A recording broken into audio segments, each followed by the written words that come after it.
අද අපි කතා කරන්න යන්නේ මොකද්ද සංගහනයක් කියන්නේ? මොකද්ද නියැදියක් කියන්නේ කියලා. සංඛ්‍යානේ තියෙන විශේෂිතම දෙයක් නේ දත්ත කියන දේ. දැන් අපි දත්ත හොයාගෙන යනකොට අපිට මූලිකවම හම්බ වෙන තවත් වචන දෙකක් තමයි මේ සංගහනය සහ නියැදිය කියන දේ.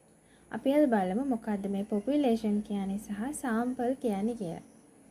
සරලවම කියනවා නම් සංගහනයක් කියලා කියන්නේ අපි මොකක් හරි පරීක්ෂණයක් කරනවා නම් ඒ පරීක්ෂණයට අදාළ අපිට ඕන කරන සියලුම ලක්ෂණ සහිත ඒ කොට්ටාස එහෙම නැත්නම් ඒ අදාළ ප්‍රදේශය තමයි අපි හඳුන්වන්නේ සංගහනයක් කියලා. උදාහරණයක් විදිහට ගත්තොත් දැන් අපි හිතන්නකෝ මොකක් හරි ලංකාවේ ඉන්න සත්තු කොට්ටාසයක් ගැන මොකක් හරි පරීක්ෂණයක් කරනවා කියලා.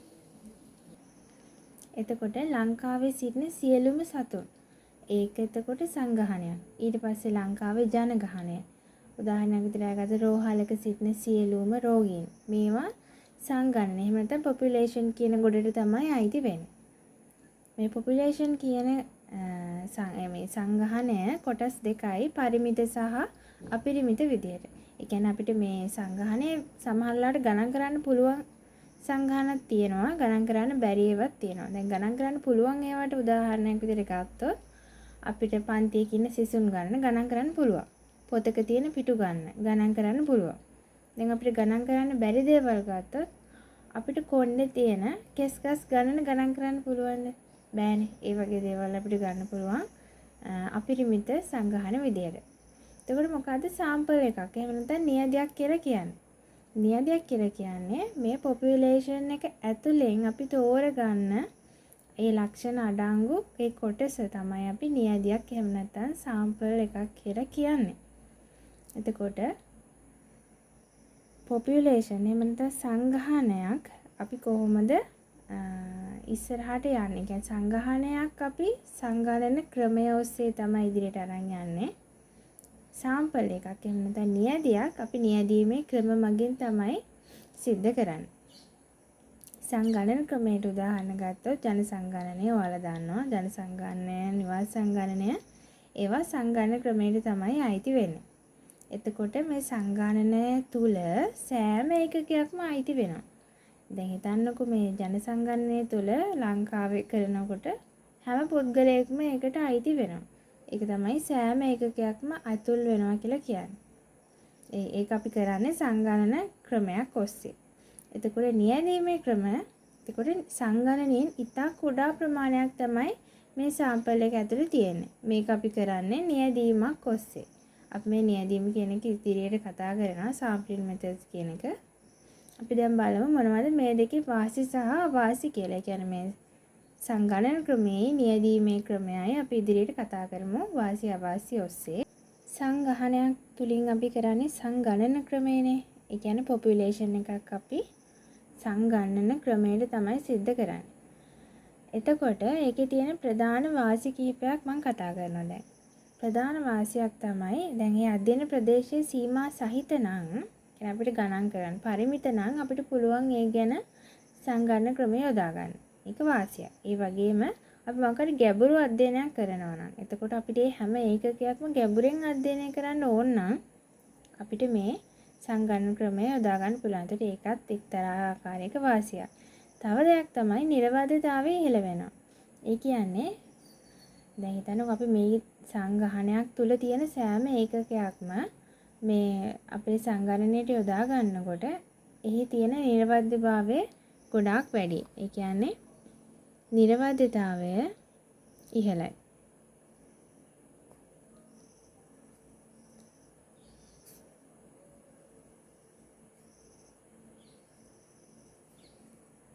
මේ වගේ වාසි ටිකක් අපිට ගන්න පුළුවන්.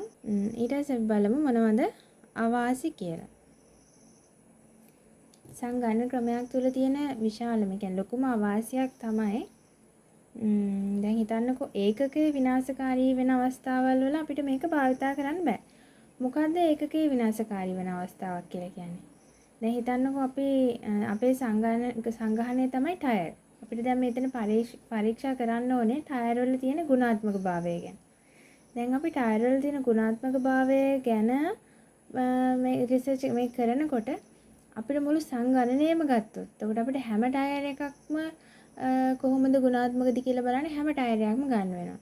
එතකොට ඒක මුළු සංගහනයම විනාශකාරී කියන්නේ ඒක අපරාධයක්නේ. ඒ හින්දා අපිට පුළුවන් ඒ සංගහනයෙන් කොටසක් අරගෙන අපේ පරීක්ෂණය සිදු කරන්න. එතකොට මේකේ තියෙන එක අවාසියක් තමයි ඒකකේ විනාශකාරී වෙන අවස්ථාවල් වල අපිට භාවිතා කරන්න බෑ.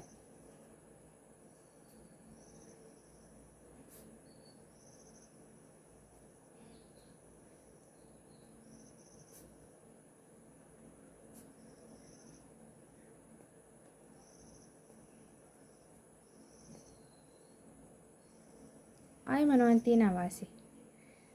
එතකොට තව තියෙන ලොකුම අවාසියක් තමයි වියදම අධික වෙනවා. දැන් අපි මේ වගේ දෙයක් කරනකොට සෑම ඒකකයක්ම අපි අධ්‍යයනය කරනවා නම් අපිට ඒ හැම එකකටම වියදමක් යනවා. එතකොට වියදම අධික වියදමක් යනවා. ඒකත් තව එක අවාසියක්. වියදම අධික වීම.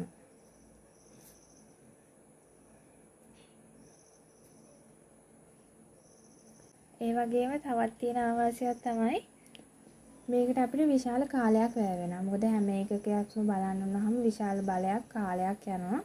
එතකොට අපේ කාලය අපිට යන්නත් පුළුවන්. එතකොට විශාල කාලයක් වැය වෙනවා.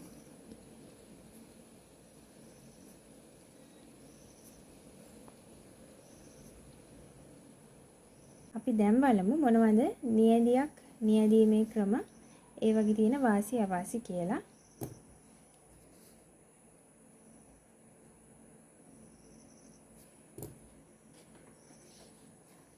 නියැදීමේ ක්‍රමවල තියෙන පළවෙනිම වාසිය කියන්නේ වියදම අඩුයි. මොකද අපිට මේකට ඕන වෙන්නේ අඩු පරීක්ෂකයන් ගණනක්. ඒ කියන්නේ සංගහනයක් නෙවෙයිනේ අපි නියැදියක්නේ. ඒකෙන් තෝරගත්ත කොටසක්නේ. එතකොට අපිට පරීක්ෂකයන් ඕනේ අඩුවෙන් අඩු කාලයක් යන්නේ අඩු උපකරණ යන්නේ. එතකොට අපිට අඩු වියදමක් මගින් මේක කරගන්න පුළුවන්. ඒ වගේම ඉක්මන් ප්‍රතිඵල ලබා ගන්නත් පුළුවන්.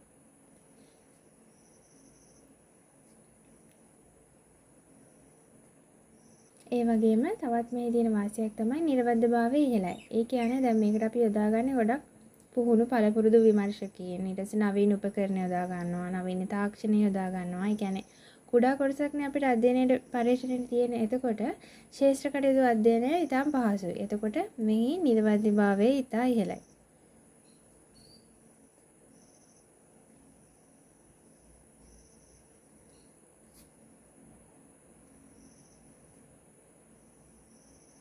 දැන් එතකොට හිතන්නකෝ සංගහනයක් අපරිමිත නම් ඒ කියන්නේ ඒක අපරිමිත වෙනකොට විශාලයි නම් සංගහනය අපිට එතකොට කිසිසේත්ම සංගණනයකට යන්න බෑ. අපරිමිතයිනේ.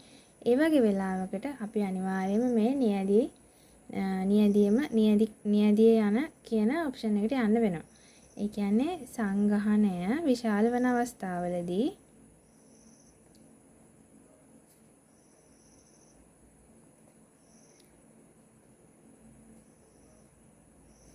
සංගහනයේ විශාල වෙන අවස්ථාවලදී මේ නියැදිය කියන දේ ඉතාමත් වාසිදායක වෙන්න පුළුවන් අපිට.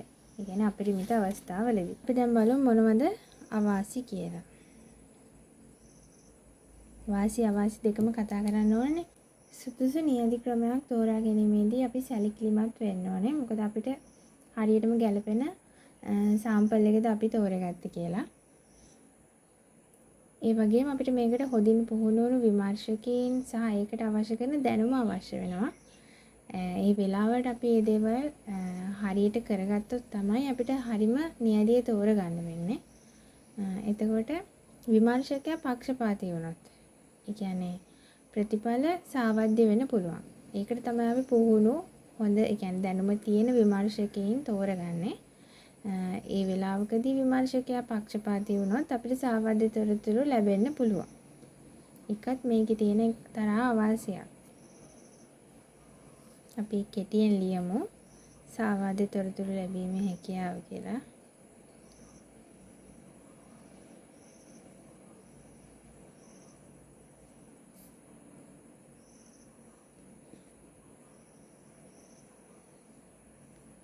දැන් මේ සාවද්‍ය තොරතුරු ලැබෙන්නේ දැන් ඔයාලා බලන්න මෙතන වාසි ගොඩේ නිර්වද්‍ය බව ඉහළයි කියලා තියෙනවා. ආයේ මේ අවාසි ගොඩේ සාවද්‍ය තොරතුරු ලැබීමේ හැකියාව කියලා තියෙනවා. මේක පටල ගන්න එපා. මේ නිර්වද්‍ය බව ඉහළයි කියලා අපි කියලා තියෙන්නේ.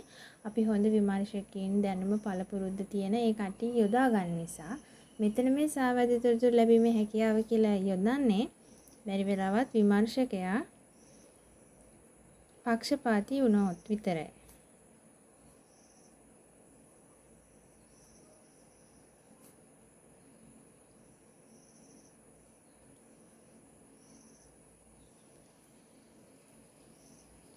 දැන් හිතන්නකෝ මේක සමජාතීය බවින් තොර සංගහනයක් නම් එකම වර්ගයේ නෙමෙයි නම් එතකොට අපිට නියදියක් තෝර ගැනීමේදී ගැටලුවක් එන්න පුළුවන්.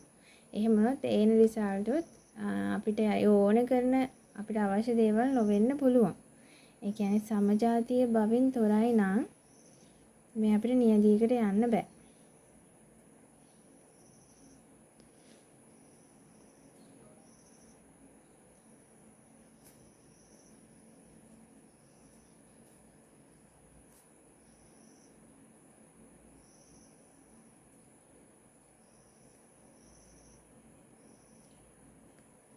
අපිට මේ වගේ වාසි අවාසි ලියා ගන්න පුළුවන්. අපි ඊළඟ දවසේ නියැදීමේ ක්‍රම එහා සම්බන්ධ තොරතුරු කතා කරමු. අද අපි කතා කරේ එතකොට සංගණනය සහ නියැදිය population සහ sample කියන එක. මේකේ short note එක තමයි තියෙන්නේ. ඔයාලට වැදගත් වෙයි කියලා හිතනවා නම් මේක ලියාගත්තත් කමක් නැහැ. පාඩම් කරන්න ලේසි නිසා. එතකොට මම ආයෙත් කියන්නම් population එක කොටස් දෙකයි පරිමිත අපරිමිත විදිහට අපිට ගන්න පුළුවන්. මොකද ගණන් කරන්න පුළුවන් සහ ගණන් කරන්න බැරි කියන අපි එතකොට population එකක් සංගණන ක්‍රමය යොදා ගන්නවා. ඒ වගේම sample එකක් නියැදීමේ ක්‍රමය යොදා ගන්නවා. දැන් සංගණනයකට උදාහරණ විදිහට ගත්තොත් ජන සංගණනය, නිවාස සංගණනය වගේ අපිට ගන්න පුළුවන්. එතකොට සංගණනයක සෑම ඒකකයක්ම ඇතුළත් වෙනවා. එතකොට නියැදියක සංගණනයෙන් ගන්න ඉතා කුඩා කොටසක් තමයි ඇතුළත් වෙන්නේ. ඔයාලට මේ ෆොටෝ එකෙන්ම තේරෙනවා සංගණනය කියන්නේ සංගහනය කියලා කියන්නේ ලොකු කොටසක්. ඒකෙන් තෝරගන්න පොඩි කොටසක් තමයි නියැදියක් එහෙම නැත්නම් සාම්පල් එකක් කියලා කියන්නේ. මේකේ වාසි අවාසි තියෙනවා. අපි කතා කරා වාසි විදිහට ගන්න පුළුවන් සංගණනයේ අධ්‍යයන ප්‍රදේශයේ සීමා සහිත නම් අපිට ඒක සංගණනයක් කරන්න පුළුවන්. ගැඹුරු අධ්‍යයනයක් අවශ්‍ය වෙන විට ඒ වගේම නිර්වදිතතාවයත් ඉහළයි මේ සංගහනයක් තුලින් සංගණනයක් කරනකොට. ඒකට ඒකේ තියෙන අවාසි තමයි ඒකකයේ විනාශකාරී වෙන අවස්ථාවල් වලදී. ඒ කියන්නේ දැන් හිතන්නකෝ අපි මොකක් ටයර් වල ගුණාත්මක භාවය ගැන කරනවා කියලා. අපිට ඒකට එකින් එක හැම සංගණනයක්ම පාවිච්චි කරලා ටයර් එකක් නම් දැන් බයික් එක නම් හැම එකක්ම පැදලා ඒක බලන්න අමාරුයිනේ. එතකොට ඒකේ ගුණාත්මක භාවය අපිට තීරණය කරන්න අමාරුයි. ඒ හින්දා එතකොට ඒකකේ විනාශකාරී වෙන්න පුළුවන්. මේ අවස්ථාවල් වලදී බෑ. ඒ වගේම වියදම අධික වෙන්නත් පුළුවන්. එතකොට කාලයත් විශාල වශයෙන් වැය වෙනවා. ඊට පස්සේ නියැදීම. නියැදීමේ ක්‍රමවල වාසි අඩු වියදම අපිට ඉක්මන් ප්‍රතිඵල ගන්නත් පුළුවන්. නිර්වද්‍ය භාවයත් ඉහළයි පොඩි ප්‍රමාණයක් ඉඳ සංගහනයේ විශාල වෙන විට අනිවාර්යයෙන්ම අපිට නියැදීමේ නියැදියකට යන්න වෙනවා. ඒ වගේම මේකේ තියෙන අවාසි තමයි සුදුසු නියැදීමේ ක්‍රමයක් තෝරගන්න අපි සැලකිලිමත් වෙන්න ඕනේ. මොකද නියැදීමේ ක්‍රමය වැරදුනොත් අපිට එන්නේ වැරදි. ඒ කියන්නේ අපේ අධ්‍යයනයට ගැලපෙන්නේ නැති නියැදියක්. එතකොට අපි එතනදී සැලකිලිමත් වෙන්න ඕනේ. ඒක අවාසියක්. ඒ වගේම සාවාදී තොරතුරු ලැබීමේ හැකියාව. ඒ කියන්නේ විමර්ශකයා පක්ෂපාතී වුණොත් මේ නියැදියක් තුළ අපිට එතකොට ලැබෙන්නේ සාවාදී තොරතුරු. ඒ වගේම සමජාතීය බවින් තොරයි නම් මේ නියැදිය ඒකත් සුදුසු නැහැ. කියන්නේ ඒකත් අවශ්‍යයි. අපි ඊළඟ දවසේ නියැදිය ගැන, නියැදීම ගැන, නියැදීමේ ක්‍රම ගැන ඉදිරියට කතා කරමු.